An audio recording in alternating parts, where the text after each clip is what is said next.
First dates are often filled with excitement and anticipation, but some take a sinister turn with devastating consequences.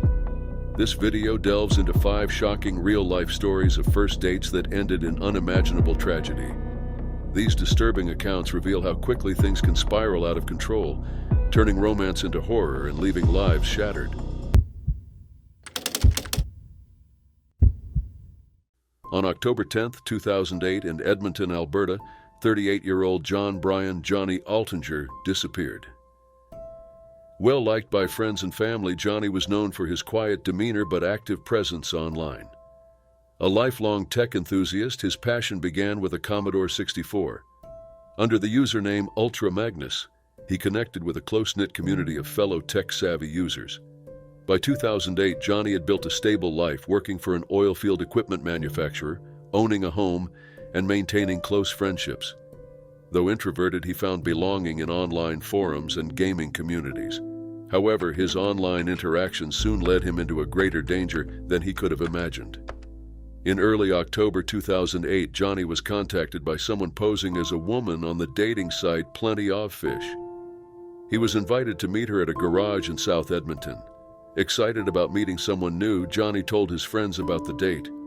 He didn't know that the person behind the profile was not who they seemed to be, and it would be the last time his friends would hear from him. On October 10th, Johnny arrived at the garage as planned, but instead of meeting a date, he encountered Mark Twitchell, an aspiring filmmaker with dark intentions. Twitchell, who was obsessed with the fictional character Dexter Morgan from the show Dexter, had planned Johnny's murder as part of a twisted fantasy.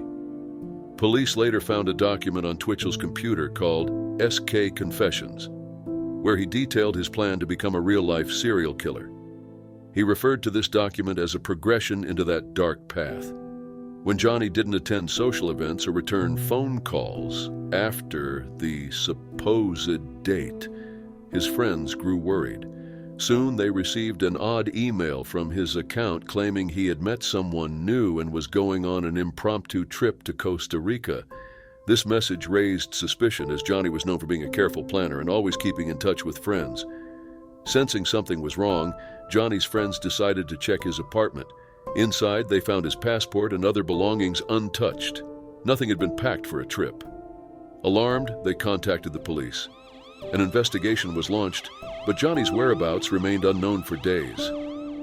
As police gathered more information, they began to suspect foul play.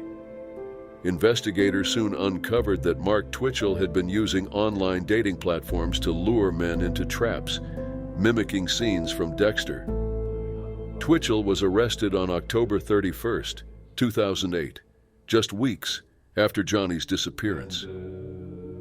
As the investigation unfolded, gruesome evidence emerged, painting a horrifying picture of Johnny's last moments. Twitchell had killed Johnny, dismembered his body, and attempted to dispose of the remains. Some of Johnny's remains were later found in a storm drain in North Edmonton. Twitchell's trial, which began in 2011, garnered international attention. News outlets such as Dateline and 48 Hours covered the bizarre and disturbing case. During the trial, Twitchell claimed that the events in his SK Confessions document were fictional and that Johnny's death was an act of self-defense. However, the jury didn't believe him. After just 5 hours of deliberation, Twitchell was found guilty of first-degree murder. He was sentenced to life in prison without the possibility of parole for 25 years. Twitchell's trial may be over, but the case continues to raise troubling questions about the dangers lurking in the anonymity of the internet. Could there be others like him, blending fiction and reality in deadly ways? These thoughts leave a chilling reminder of the thin line between fantasy and the horrors that can unfold in real life.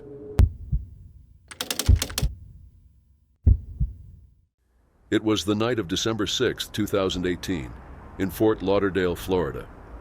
Jennifer Street Clare, a 33-year-old, known for loving animals and outgoing nature, was going on a first date with 34-year-old Miles McChesney, whom she had met on Tinder. McChesney arrived at Jennifer's house around 10 p.m. on a black Harley-Davidson motorcycle. 2 other motorcycle couples joined them, heading to Delray Beach for a night out. Full of excitement, Jennifer had no idea this would be her last night. After visiting several bars, the group began their ride back. The night took a horrifying turn in the early hours of December 7th, 2018, as they rode south on Interstate 95.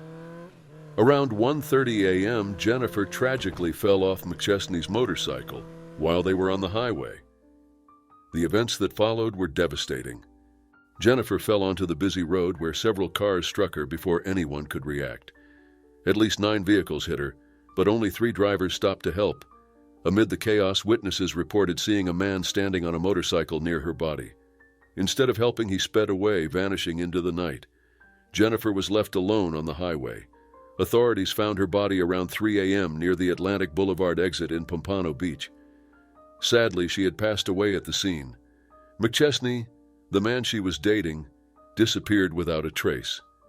Jennifer's family was left in shock and disbelief. Her aunt, Amy Gamber, expressed the family's grief, saying, "We don't understand how anyone could do this." Desperate for answers, Jennifer's family questioned who McChesney was, why he left her behind, and how she fell off the motorcycle in the first place. The Florida Highway Patrol quickly began investigating.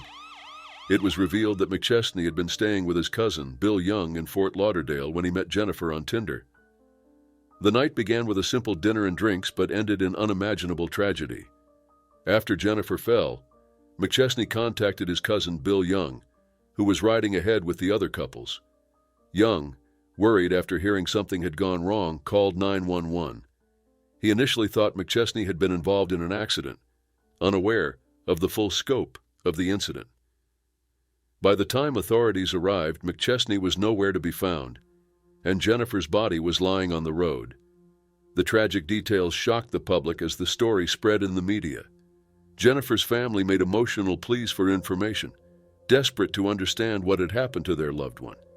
The family's attorney, Todd Falzone, held a press conference the following days. He explained that McChesney had been the motorcycle's driver and failed to offer help after Jennifer's fall. Falzone described McChesney's behavior as reckless and irresponsible. Falzone also revealed that McChesney had been drinking that night and was likely impaired while driving. He speculated that McChesney's careless driving caused Jennifer to be thrown off the motorcycle and into oncoming traffic. Jennifer's family filed a lawsuit against McChesney, seeking $15,000 in damages, and named the motorcycle's owner, Johnny Lewis, as a second defendant. Despite the legal action, many questions remained unanswered. How did Jennifer fall?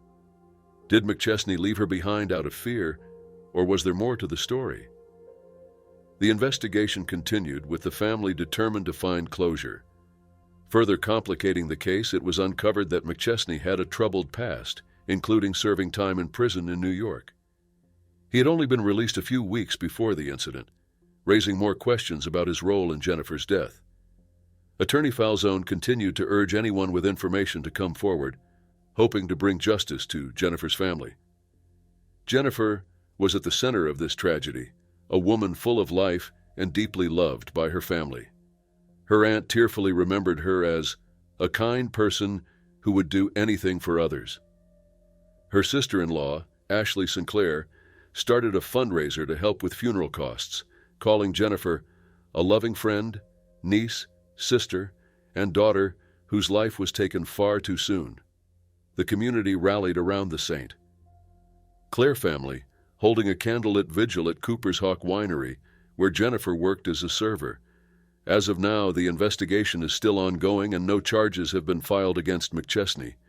Jennifer's family continues to wait for answers and accountability for the tragedy that claimed her life.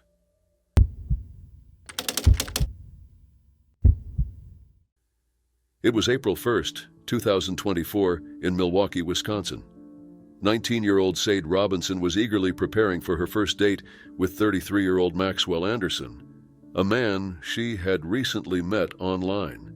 Sade, a bright and cheerful personality, worked part-time at Pizza Shuttle and hoped to pursue a criminal justice career. But this night would turn into something far more tragic than anyone could have imagined. That morning, Sade excitedly told her neighbor about her date and messaged Anderson that she was craving seafood. They agreed to meet at the Twisted Fisherman, a seafood restaurant where Anderson had worked. Wearing light blue ripped jeans, a white shirt, and a black puffer jacket, Sade left for her date, unaware it would be her last. Surveillance footage shows Sade and Anderson meeting at the restaurant around 5:20 p.m. They spent about an hour chatting and having drinks before leaving together at 6:24 p.m. This would be the last time Sade was seen alive from what appeared to be a normal evening out. Later that night, Sade sent a snap message to a friend from another bar called Duke's on Water. After that, her phone went silent. Her co-workers grew alarmed when Sade didn't show up for her shift at Pizza Shuttle the next day. She was known to be dependable, and her absence was out of character. Her manager, Justin Romano, called her several times but got no response. A friend, concerned for Sade's safety, reported her missing to the police that evening. Sade's mother and a close friend used a location-sharing app to track her phone, which showed its last known location at Warnemont Park in the early hours of April 2nd. The park, located along the shoreline, would soon become a critical part of the investigation. On April 2nd, at 7:32 a.m., the Milwaukee Fire Department responded to a vehicle fire near Washington Park. The car, a 2020 Honda Civic, was fully engulfed in flames. After putting out the fire, investigators identified the car as Sade's. Inside the vehicle, they found parts of her iPhone and the burned remains of the clothes she had worn that night. The disturbing scene hinted at the horror that had unfolded. Later that same day, a passerby walking along the bluffs at Warnemont Park made a horrifying discovery: a severed human leg with toes painted pink lying on the shore. The authorities were called, and the Milwaukee County Sheriff's Department arrived to investigate. DNA testing later confirmed that the leg belonged to Sade, though no other parts of her body had been found yet. The investigation grew even darker when surveillance footage from Warnemont Park surfaced. A car resembling Sade's Honda Civic was seen entering the park at around 2:50 a.m. on April 2nd. The vehicle hit a gate near a service drive, leaving behind broken parts. At 3:02 a.m., a figure was caught on camera walking between the beach and the service drive multiple times before leaving 90 minutes later. On April 5th and 6th, more remains, including a foot and other body parts, were found near where Sade's car had burned. Investigators strongly suspected the remains were hers. Then, on April 18th, a torso and an arm were found washed ashore along South Milwaukee's coastline, further adding to the grim findings. As the investigation unfolded, attention turned to Maxwell Anderson, the last person to see Sade alive. Anderson was arrested on April 4th, and evidence began to mount against him. Surveillance footage, phone records, and witness reports tied him to the events. Blood was discovered inside his home, along with gasoline containers, indicating he had likely set fire to Sade's car. Witnesses reported seeing a man matching Anderson's description near Sade's burning car. One witness even recalled seeing the man throw a lighter into the vehicle before walking away. Bus surveillance footage later confirmed Anderson was the person seen near the scene. Anderson was charged with first-degree intentional homicide, mutilating a corpse, and arson. If convicted, he faced life in prison. The shocking brutality of the case deeply affected the Milwaukee community. Sheriff Danita Ball commended the efforts of law enforcement for gathering critical evidence. Although rumors circulated that Anderson had been released, the Milwaukee County Sheriff's Office confirmed he remained in custody on a $5 million bond. Investigators are still working to recover all of Sade's remains and uncover the full truth behind her tragic death.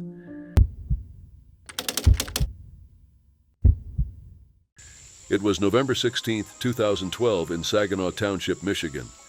Lee Swanson, a 45-year-old woman, was preparing to meet Stephen Faby, a 30-year-old man she met on meetme.com.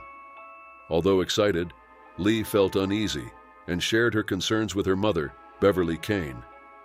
Despite her worries, Lee called her mother after meeting Stephen, reassuring her that everything is okay.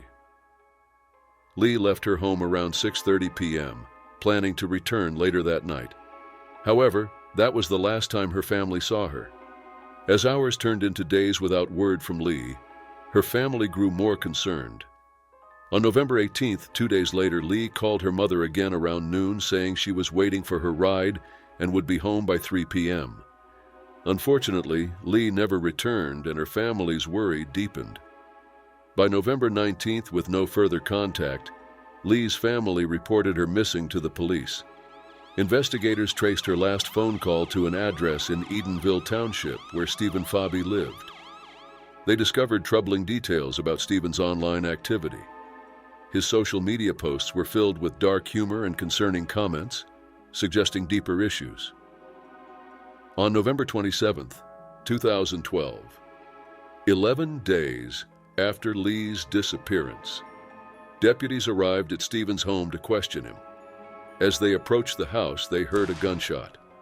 Stephen's father emerged, already on the phone with 911, telling operators that his son had just shot himself. Inside the house, deputies found Stephen dead from a self-inflicted gunshot wound. They also found blood in another part of the house, raising more questions. The search for Lee intensified, and investigators made a heartbreaking discovery the following day, November 28th. Lee's body was found in a wooded area near Stephen's home, about 30 feet from a neighbor's property. She had been shot in the head and had been there for some time. This devastating finding ended the painful search for her, but left the family grappling with new questions. Why did this happen? What drove Stephen to such a horrific act? In the days leading up to his death, Stephen's behavior had been strange. When Lee's family initially tried to contact him about her whereabouts, he had been dismissive and even hung up on them.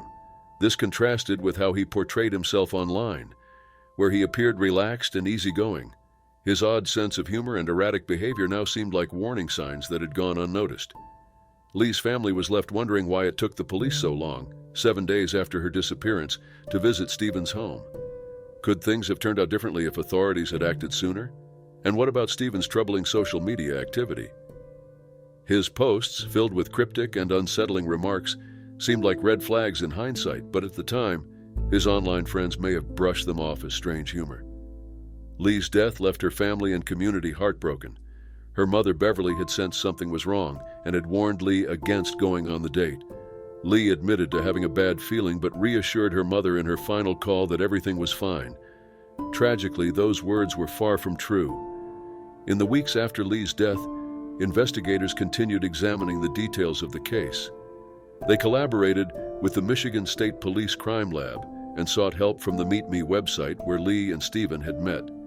The case showed the dangers of online interactions, where people often reveal only selective parts of themselves.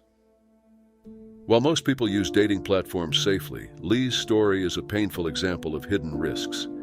Investigators dug deeper into Stephen's life and found contradictions in his online presence. His social media bio, which once seemed lighthearted, now had a much darker meaning. He had described himself as a reckless person, but his jokes and offhand comments were now seen as warnings that had gone unnoticed.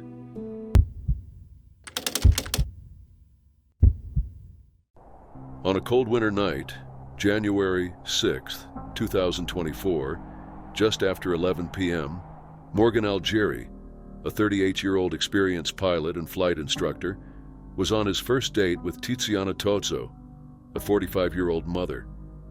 They had met about a month earlier through social media. Their evening started with dinner in Capiago Intimiano, a small town in Italy's countryside. After dinner, they decided to visit Lake Como, a well-known destination for its scenic beauty and popular among couples. However, the romantic evening was about to take a tragic turn.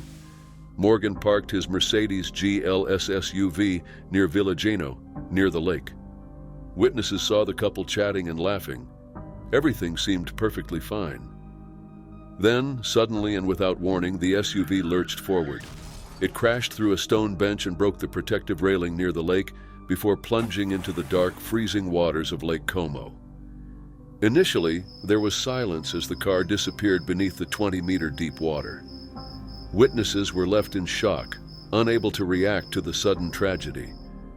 When emergency services arrived, there was no sign of Morgan or Tiziana. As an experienced diver, Morgan likely tried to follow emergency protocols. He and Tiziana managed to open the driver's door as the car sank, but they still faced extreme odds. The near-freezing water and total darkness made it almost impossible to survive. Divers recovered their bodies at dawn, just 15 meters from the submerged car.